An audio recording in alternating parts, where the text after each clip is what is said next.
All right, I'm gonna do basically a walkthrough of how this is a Jose modded 1987X, right? This was formerly owned by Dave Wiener. I got it off his, he's got a Reverb account and I got it off there. Okay, it was not modded when he had it. I had the mods done to it. This is, I believe, a 2019, and I'm gonna talk through what these mods are and how they're different than, say, doing a regular master volume. Now, typically, a lot of times when people get a regular master volume, it's post phase inverter, and they do that because it gives you more gain, right? But you're adding a gain stage in here. You're adding another tube, so it can sound, kind of messy sounding. It doesn't sound very good if you do the post phase inverter master volume. So I'm going to walk you through. Let's start with just the stock amp. So if you plug into the top here, you're now in a stock plexi, right?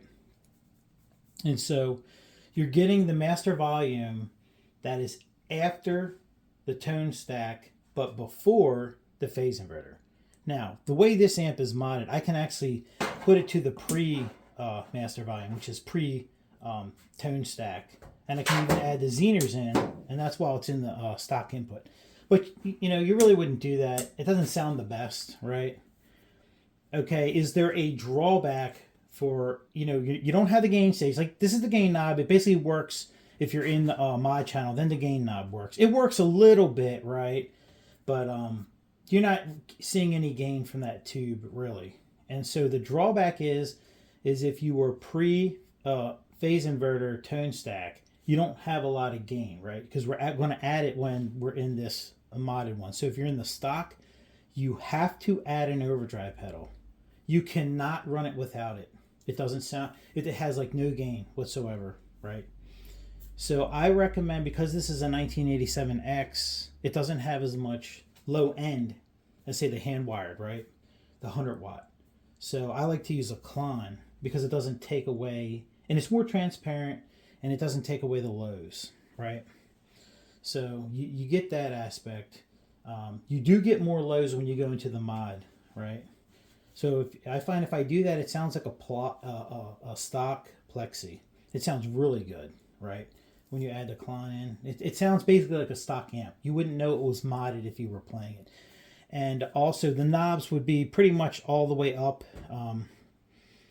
Give or take the loudness one, where you might want to put it, and the bass. The bass, I probably have more bass than that because you don't have as much bass in the stock channel.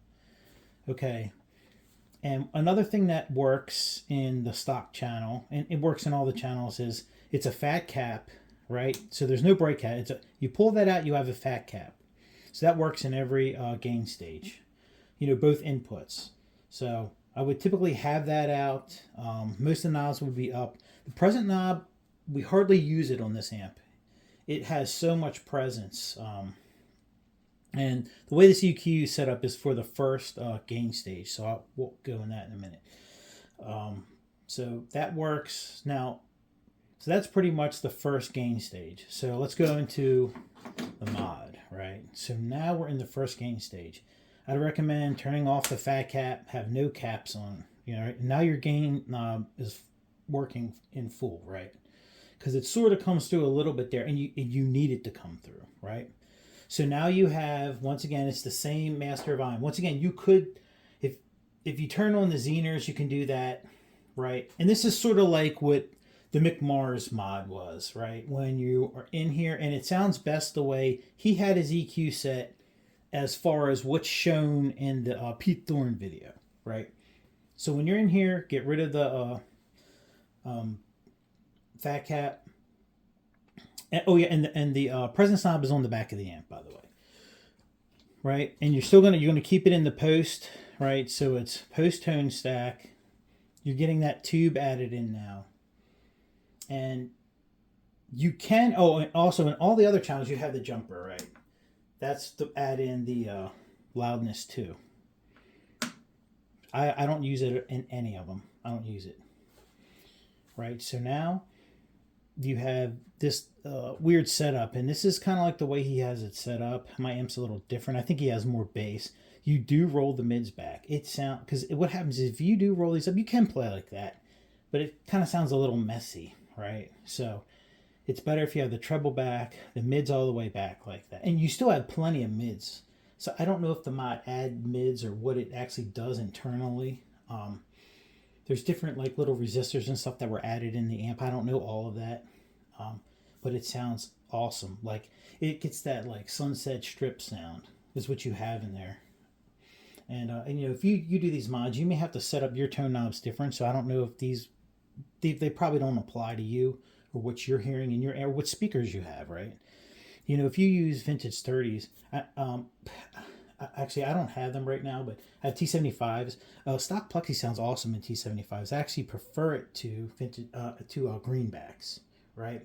If you use greenbacks in these gain stages, like this gain stage, it doesn't sound good. I think it sounds horrible actually. A T75 sounds way better in here. I will have to get vintage 30s and see how they sound. I am going to buy some.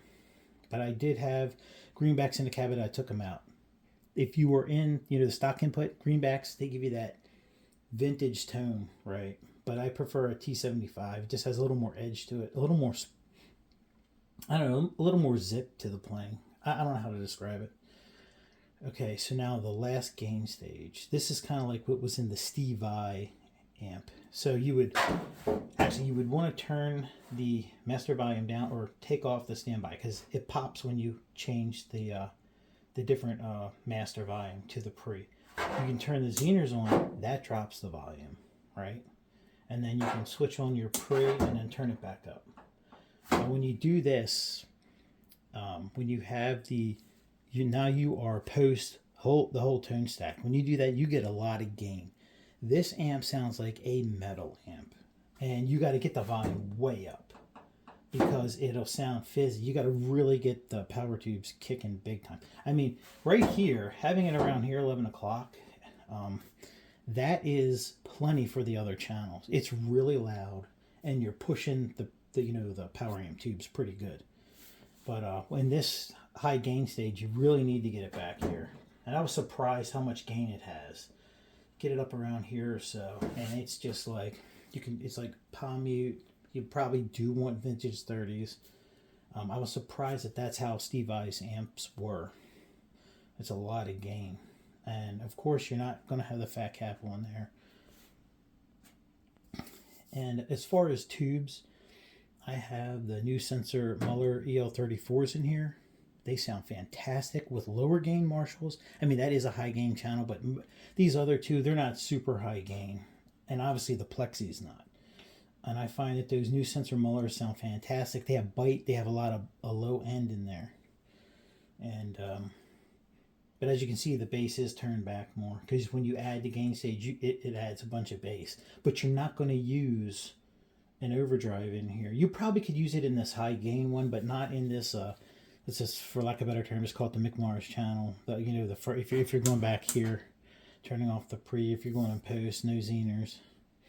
I mean, you can use the Zehners in there. You can use them in any channel you want, but I think it sounds best without them. If you are in the high gain thing, you'll probably rechange the EQ again, right? And that's really it. That's everything in there. That's why I'm surprised that Friedman is actually doing this, because some of these mods they're throughout his amp, right? Like the Zehners, I think he calls it something different, and and I think he has some of the switching. I think he just gives it different names, but that's pretty much it. And the whole reason this came about is because I just wanted a master volume on this thing because it was so loud. If you don't know, these Plexi heads are insane. It doesn't matter if it's 50 or 100 watts. They're way louder than a typical amp by a lot. They can bury the JVMs that I have. And what was the guy had I think it was a dual rectifier. I can't remember. This thing would bury that amp. It was unbelievable how loud this amp was. I don't know how it does it. How it made the speakers louder without clipping them worse, you know what I mean? But it did it. And If you want this, you just got to find an amp tech that knows what they're doing. And, there is some stuff online. There's probably like maybe a schematic or something online from someone who's done these things before. I had the guy, his name's Tim, in Lemoyne, PA, Full Custom Music Repair. He's the guy that did this. And he did an awesome job.